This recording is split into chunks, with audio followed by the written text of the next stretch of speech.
Prajem vám pekný dobrý deň. Som veľmi rada, že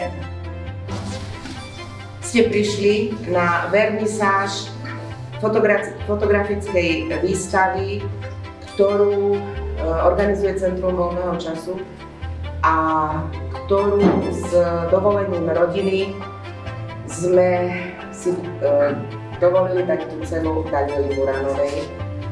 Ako človečika, ktorý fotografoval, úžasne fotografoval a čo je dôležité, pracoval s deťmi a dával to fotografovanie, štepoval aj deťom a mládeži.